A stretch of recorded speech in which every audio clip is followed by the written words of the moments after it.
Om Swastiastu, perkenalkan saya Ayu Cahya Dewi dengan NIM 2002612022, merupakan dokter muda yang sedang menjalani KKR di Departemen Anestesiologi dan Terapi Intensif, Fakultas Kedokteran Universitas Udayana, RSUP Sanglah Denpasar, periode 24 Januari hingga 6 Maret 2022. Pada kesempatan kali ini, di sini saya akan memaparkan materi yaitu mengenai pain management atau manajemen nyeri. Nah, adapun konten yang akan saya bahas dalam pemaparan materi kali ini yaitu ada 3 konten, di mana yang pertama mengenai mekanisme perjalanan nyeri, yang kedua analisa keuntungan dan kerugian instrumen penilaian nyeri, yang ketiga yaitu penanganan nyeri akut, sedang, berat sesuai dengan WHO Step Ladder. Nah, baik. Yang pertama, di sini saya akan lanjut untuk membahas konten yang pertama, yaitu mengenai mekanisme dari perjalanan nyeri. Nah, nyeri sendiri yaitu adalah pengalaman sensoris dan emosional yang tidak menyenangkan yang berkaitan dengan adanya kerusakan jaringan atau cenderung akan terjadi kerusakan jaringan atau suatu keadaan yang menunjukkan adanya kerusakan jaringan. Nah, nyeri juga berfungsi sebagai mekanisme dari proteksi, defensif, dan juga penunjang diagnostik. Yang pertama yaitu nyeri sebagai mekanisme proteksi, di mana rasa nyeri yang memungkinkan seseorang untuk bereaksi terhadap suatu trauma atau penyebab nyeri sehingga dapat menghindari terjadinya dari kerusakan jaringan pada tubuh. Yang kedua yaitu nyeri sebagai mekanisme defensif. Nah, dalam hal ini yaitu memungkinkan untuk imobilisasi organ tubuh yang mengalami inflamasi atau patah sehingga rasa nyeri dapat berkurang dan bisa mempercepat dari proses penyembuhan. Yang ketiga yaitu sebagai penunjang diagnostik, di mana dalam hal ini yaitu nyeri dapat menunjukkan daerah tertentu yang mengalami masalah sehingga penyakit atau proses yang terjadi yaitu dapat diketahui. Nah, selanjutnya yaitu mengenai dari patofisiologi nyeri secara umum, di mana rangsangan nyeri yaitu diterima oleh nosiseptor pada kulit, baik itu intensitas yang tinggi maupun yang rendah, seperti adanya perenggangan dan juga suhu, serta oleh lesi pada jaringan. Nah, sel yang mengalami nekrotik akan merilis kaples dan protein intraseluler. Peningkatan kadar kaples atau kalium ekstraseluler akan menyebabkan terjadinya depolarisasi dari nosiseptor. Sedangkan protein pada beberapa keadaan akan menyebabkan infiltrasi mikroorganisme sehingga nantinya akan menyebabkan adanya peradangan atau inflamasi. Nah, akibatnya mediator nyeri akan dilepaskan yaitu seperti leukotrien, kemudian prostaglandin E2, dan juga histamin yang akan merangsang nosiseptor sehingga rangsangan yang berbahaya dan juga tidak berbahaya dapat menyebabkan terjadinya nyeri, baik itu nyeri hiperalgesia ataupun allodynia. Nah, selain itu juga, lesi itu juga akan mengaktifkan dari faktor pembekuan darah sehingga bradikinin dan serotonin akan terstimulasi dan merangsang dari nosiseptor. Jika terjadi oklusi pada pembuluh darah, maka akan terjadi iskemik yang akan menyebabkan akumulasi dari kalium pada ekstraseluler dan juga H+ yang selanjutnya mengaktifkan dari nosiseptor itu sendiri. Nah, histamin, bradikinin, dan prostaglandin E2 akan memiliki efek vasodilator dan juga meningkatkan permeabilitas dari pembuluh darah. Hal ini akan menyebabkan terjadinya udem lokal, tekanan jaringan meningkat, dan juga terjadi perangsangan pada nosiseptor. Bila nosiseptor tersebut terangsang, maka mereka akan melepaskan substansi peptida P atau SP dan juga kalsitonin gen yang terkait dengan peptida atau CGRP, yang dimana hal tersebut akan merangsang proses inflamasi dan juga menghasilkan vasodilatasi dan meningkatkan dari permeabilitas dari pembuluh darah itu sendiri. Nah, vasokontriksi yang disebabkan oleh serotonin itu akan diikuti oleh vasodilatasi yang mungkin akan juga bertanggung jawab untuk serangan dari migrain. Nah, perangsangan nosiseptor inilah yang akan menyebabkan terjadinya nyeri. Selanjutnya untuk fisiologi dari nyeri itu sendiri, untuk fisiologi nyeri yaitu dapat dibagi menjadi 4 proses yang jelas yang terjadi mengikuti dari suatu proses elektrofisiologik dari nosisepti. di mana 4 proses tersebut yaitu ada transduksi, transmisi, modulasi, dan juga persepsi. Nah, yang pertama yaitu mengenai transduksi, di mana transduksi itu merupakan proses dari stimuli dari nyeri atau nexus stimuli yang dimana diterjemahkan atau diubah menjadi suatu aktivitas listrik pada ujung-ujung saraf. Nah, selanjutnya untuk transmisi, yaitu merupakan proses dari penyaluran impuls melalui saraf sensoris yang menyusul dari proses transduksi itu tadi. Nah, impuls ini yaitu akan disalurkan oleh serabut saraf A delta dan serabut C sebagai neuron pertama dari perifer ke medula spinalis. Yang ketiga yaitu modulasi, di mana pada modulasi ini yaitu terjadi proses interaksi antara sistem analgesik endogen dengan impuls nyeri yang masuk ke kornu posterior pada medula spinalis. Nah, sistem analgesik endogen tersebut yaitu meliputi adanya enkefalin, endorfin, serotonin, dan noradrenalin yang dimana mempunyai efek dari menekan impuls nyeri pada kornu posterior medula spinalis. Nah, sehingga dengan demikian, kornu posterior tersebut diibaratkan sebagai pintu gerbang nyeri yang bisa tertutup ataupun terbuka untuk menyalurkan dari impuls nyeri. Nah, proses tertutupnya dan terbukanya dari pintu nyeri tersebut akan diperankan oleh sistem analgesik endogen tadi, yaitu enkefalin, endorfin, serotonin, dan noradrenalin. Nah, selanjutnya untuk persepsi, di mana persepsi ini adalah hasil akhir dari proses interaksi yang kompleks dan unik yang dimulai dari proses transduksi, transmisi, dan modulasi yang tadi, di mana yang pada gilirannya akan menghasilkan suatu perasaan yang subjektif yang dikenal dengan istilah persepsi nyeri. Nah, lanjut untuk ke konten yang kedua, yaitu mengenai analisa keuntungan dan kerugian dari instrumen penilaian nyeri. Penilaian nyeri itu sendiri yaitu dapat dilakukan dengan adanya anamnesis umum, pemeriksaan fisik, dan juga dilakukan anamnesis yang spesifik.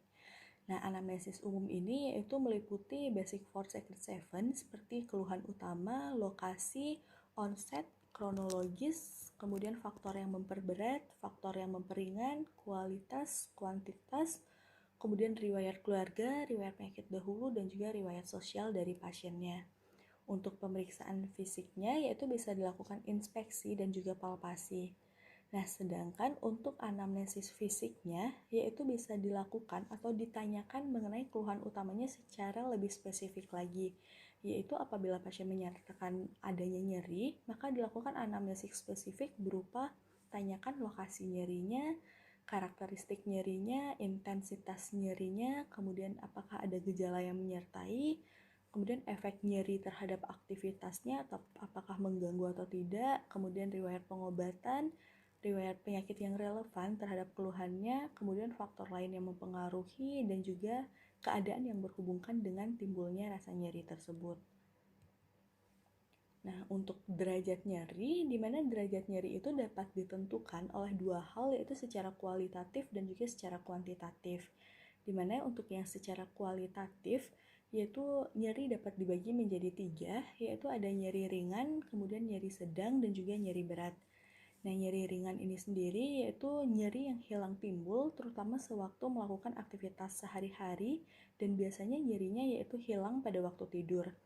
Untuk nyeri sedang, biasanya nyerinya dirasakan terus-menerus, mengganggu aktivitas, namun nyeri tersebut akan hilang hanya apabila pasien tersebut tidur atau istirahat. Nah, yang ketiga untuk nyeri berat, di mana nyeri ini yaitu berlangsung terus-menerus panjang hari sehingga penderita tidak dapat tidur atau sering terjaga oleh gangguan nyeri sewaktu tidur.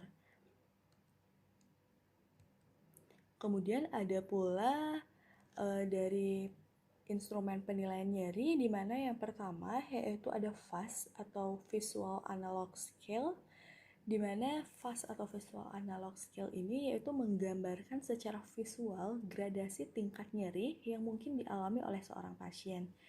Nah, rentang nyeri ini yaitu diwakili sebagai garis panjang 10 cm, yaitu dapat dilihat pada slide yaitu gambarnya, di mana pada garis panjang 10 cm ini yaitu dengan atau tanpa tanda pada tiap sentimeternya. Nah, tanda pada kedua ujung garis ini dapat berupa angka ataupun pernyataan yang deskriptif. Nah, adapun keuntungan dan juga kerugian dari visual analog scale ini sendiri, di mana untuk keuntungannya biasanya dapat digunakan yaitu pada pasien anak, yaitu lebih dari 8 tahun dan juga dewasa. Kemudian penggunaannya yang sangat mudah dan sederhana, dan juga dapat mengukur keadaan dan perubahan nyeri pada suatu situasi klinis. Nah, untuk kerugiannya sendiri, yaitu tidak bisa mengukur semua aspek rasa nyeri. Kemudian susah diterapkan pada pasien nyeri berat atau emergensi. Kemudian pasien mungkin merasa akan sulit untuk menghubungkan rasa nyeri mereka pada sebuah garis visual analog scale tersebut. Kemudian kerugian yang terakhir yaitu sulit untuk digunakan pada pasien dengan gangguan kognitif seperti adanya penurunan kesadaran. Nah, lanjut yang penilaian nyeri yang kedua yaitu ada NRS atau Numeric Rating Scale. Nah, di mana Numeric Rating Scale ini sendiri yaitu menggunakan penggaris yang diberi angka pada skala 0 yang berarti tidak ada nyeri hingga 10 yang berarti nyeri yang dirasakan yaitu sangat nyeri atau nyeri yang maksimal. Nah, NRS digunakan jika ingin menentukan berbagai perubahan pada skala nyeri dan juga menilai respon turunnya nyeri pasien terhadap terapi yang diberikan. Untuk gambar dari penilaian nyeri numeric rating scale dapat dilihat. Kemudian adapun keuntungan dan juga kerugian pada numeric rating scale ini sendiri, di mana untuk keuntungannya yaitu dianggap sederhana dan mudah untuk dimengerti, kemudian sensitif terhadap dosis, jenis kelamin, dan juga perbedaan etnis. Yang kedua yaitu keuntungannya dia lebih baik daripada visual analog scale yang tadi, terutama untuk menilai nyeri akut. Nah, kemudian ada pula kerugian pada numeric rating scale ini sendiri, yaitu yang pertama, adanya keterbatasan pemilihan kata untuk menggambarkan rasa nyeri. Yang kedua, yaitu tidak memungkinkan untuk membedakan tingkat nyeri dengan lebih teliti. Dan yang ketiga, yaitu dianggap terdapat jarak yang sama antar kata yang menggambarkan efek analgesik itu sendiri. Nah, lanjut, yaitu yang ketiga, penilaian nyeri yang ketiga ada Wong-Baker Rating Pain Scale, di mana instrumen penilaian ini yaitu menggunakan urutan gambar wajah yang menggambarkan ekspresi dari nyeri. Nah, pasien akan memilih, dokter akan memilih wajah yang paling menyerupai rasa nyeri yang dirasakan oleh pasien sesuai dengan ekspresi dari wajah pasien itu sendiri ketika mengalami nyeri. Untuk gambar dari instrumen penilaian nyeri Wong-Baker Rating Pain Scale dapat dilihat pada slide. Nah, kemudian pada Wong-Baker Rating Pain Scale tentu ada keuntungan dan juga kerugiannya, di mana untuk keuntungannya dapat digunakan pada anak di atas 3 tahun, kemudian dapat juga pada pasien yang tidak bisa menggambarkan nyerinya dengan angka. Nah, kemudian untuk kerugian dari Wong-Baker Rating Pain Scale ini sendiri, yaitu biasanya membingungkan untuk menyesuaikan afek seperti tersenyum, menangis dengan intensitas nyerinya. Kedua yaitu penilaian nyerinya dapat bervariasi karena variasi dari kultur dan juga budaya. Dan yang ketiga yaitu hasilnya bisa lebih tinggi dari skala lain dengan wajah netral tanpa nyeri. Nah, untuk instrumen penilaian nyeri selanjutnya yaitu ada McGill Pain Questionnaire atau MPQ, di mana pada MPQ ini yaitu terdapat 4 bagian, di mana yang pertama yaitu ada gambar nyeri, kemudian yang kedua ada indeks nyeri atau PRI, yang ketiga yaitu ada pertanyaan-pertanyaan mengenai nyeri terdahulu dan lokasinya, dan yang keempat yaitu adanya indeks intensitas nyeri yang dialami saat ini. Nah, pada MPQ ini yaitu terdapat atau terdiri dari 78 kata sifat atau adjektif yang dibagi ke dalam 20 kelompok, di mana pada kelompok 1 sampai kelompok 10 yaitu kualitas sensorik nyeri, misalnya yaitu waktu atau temporal, kemudian lokasi atau spasial, kemudian suhu atau thermal. Nah, pada kelompok 11 sampai 15 yaitu mengenai kualitas dari efektif nyeri, misalnya yaitu stres, takut, atau sifat-sifat otonom lainnya. Kemudian kelompok 16 yaitu mengenai dimensi dari evaluasinya. Dan yang terakhir kelompok 17 sampai 20 yaitu untuk keterangan lain-lain dan mencakup kata-kata yang spesifik untuk kondisi tertentu. Nah, berikut yaitu merupakan gambaran dari form dari MPQ atau McGill Pain Questionnaire-nya. Nah, pada MPQ ini tentu ada keuntungan dan juga kerugiannya, di mana untuk keuntungannya, yaitu MPQ ini reliable, valid, dan juga akses dari multidimensi terhadap nyeri atau interpretasinya biasanya lebih tepat. Yang kedua, deskripsi nyeri kronis yang berubah-ubah. Dan yang ketiga yaitu dapat membedakan nyeri nociceptik dan juga nyeri neuropatik. Untuk kerugian dari MPQ ini sendiri yaitu MPQ ini sangat kompleks, kemudian membutuhkan waktu yang lama yaitu kurang lebih bisa mencapai 20 menit, kemudian membutuhkan kepatuhan dan juga kesabaran. Nah, selanjutnya untuk instrumen penilaian nyeri yang kelima yaitu ada pain diary, di mana pain diary ini yaitu sebuah catatan tertulis atau lisan mengenai dari pengalaman pasien dan perilakunya. Nah, jenis laporan ini sangat membantu untuk memantau variasi status penyakit sehari-hari dan respon pasien terhadap terapi yang diberikan, di mana pasien akan mencatat intensitas nyerinya dan kaitan dengan perilakunya seperti aktivitas harian, tidur, aktivitas seksual, minum obat, dan juga makan. Untuk pain diary-nya bisa dilihat pada slide, contohnya itu ada abdominal pain diary. Nah, pada pain diary ini sendiri tentu terdapat keuntungan dan kerugiannya pula, di mana untuk keuntungannya yaitu sangat membantu dalam memantau variasi status penyakit sehari-hari, yaitu pola nyeri. Kemudian untuk memantau respon terhadap terapi, dan yang ketiga yaitu dapat mengukur keadaan dan perubahan nyeri pada suatu situasi klinis. Untuk kerugiannya yaitu bersifat subjektif atau berpotensi untuk terjadinya bias, kemudian perlu kepatuhan dari pasien, kemudian item dari pain diary itu dapat berbeda-beda sehingga sulit mendapatkan data secara kolektif dan juga dipengaruhi oleh tendensi, memori, dan lain sebagainya. Nah, lanjut untuk konten yang ketiga atau yang terakhir yaitu mengenai penanganan nyeri akut sedang berat sesuai dengan WHO Step Ladder. Nah, untuk prinsip penanganan nyeri yaitu terdapat modalitas, ada 5 modalitas dari prinsip penanganan nyeri, di mana yang pertama yaitu modalitas fisik pada unit rehabilitasi medik, kemudian modalitas kognitif behavioral melalui pendekatan psikososial, yang ketiga modalitas invasif melalui pendekatan perioperatif dan radioterapi, kemudian modalitas psikoterapi dan modalitas farmakoterapi. Nah, berikut merupakan WHO 3-step analgesic ladder, di mana pada hal ini yaitu untuk nyeri kronik dapat dilihat pada laddernya yaitu mengikuti langkah tangga ke atas itu dari 1, 2, dan juga 3, sedangkan untuk nyeri akut mengikuti langkah tangga ke bawah yaitu dari 3, 2, dan 1. Nah, di mana pada setiap laddernya yaitu setiap langkahnya bila perlu dapat juga ditambahkan obat adjuvan. Kemudian untuk prinsip penanganan nyerinya yaitu yang pertama, langkah awal untuk mengatasi nyeri hendaknya menggunakan obat analgesik non-opioid. Yang kedua, apabila masih tetap nyeri, naik ke tangga kedua yaitu ditambahkan obat opioid lemah. Dan yang ketiga, bila nyeri masih menetap, maka sebagai langkah yang ketiga disarankan untuk menggunakan opioid kuat. Nah, untuk obat analgesiknya itu dibagi menjadi 2, ada yang non-opioid dan opioid, di mana non-opioid dapat berupa analgesik umum dan NSAID. Di mana contohnya yaitu untuk analgesik umum ada aspirin dan paracetamol, untuk NSAID yang non-selective COX inhibitor ada ibuprofen, ketoprofen, naproxen, natrium diclofenac, indomethacin, ketorolac, piroxicam, dan juga samifenamat.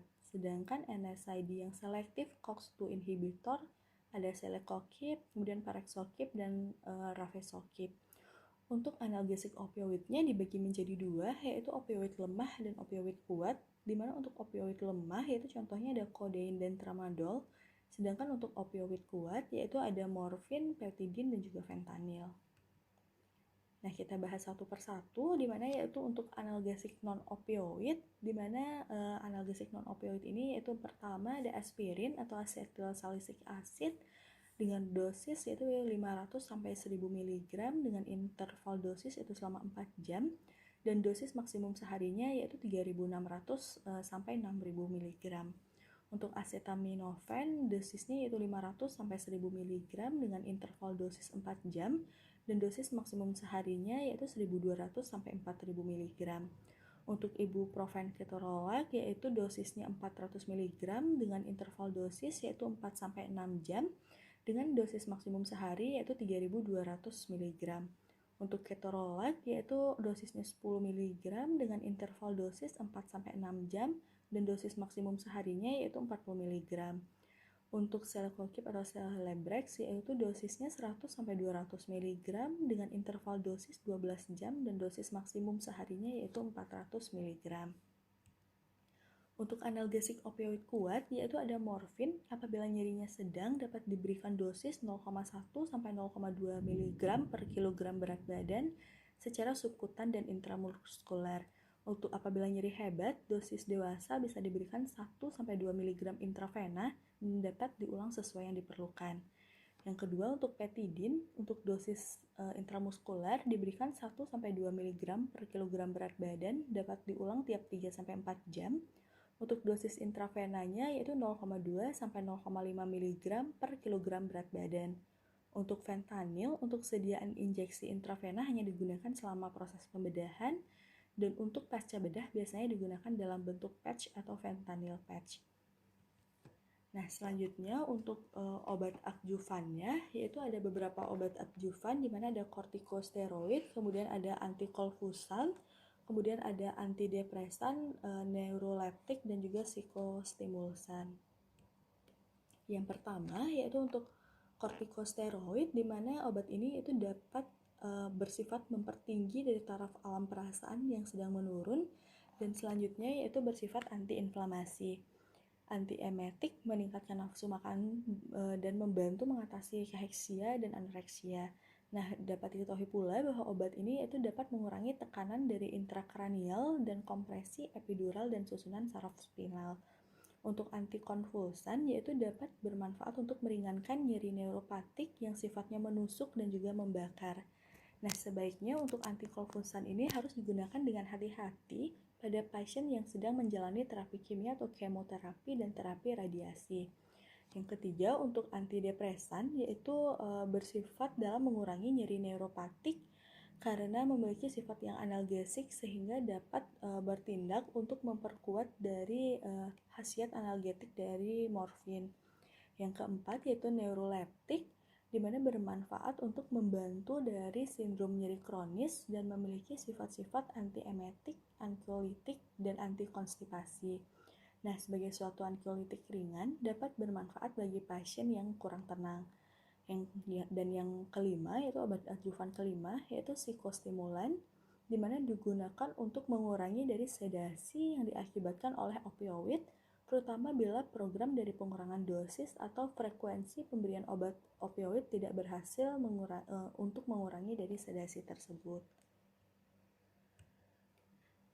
Nah, baik, sekian presentasi dari saya yaitu mengenai pain management atau manajemen nyeri. Semoga presentasi saya kali ini yaitu dapat bermanfaat bagi pendengar ataupun pembaca dari slide ini. Untuk kritik dan saran dapat saya terima. Sekian presentasi dari saya. Terima kasih. Om Santi Santi Santi Om.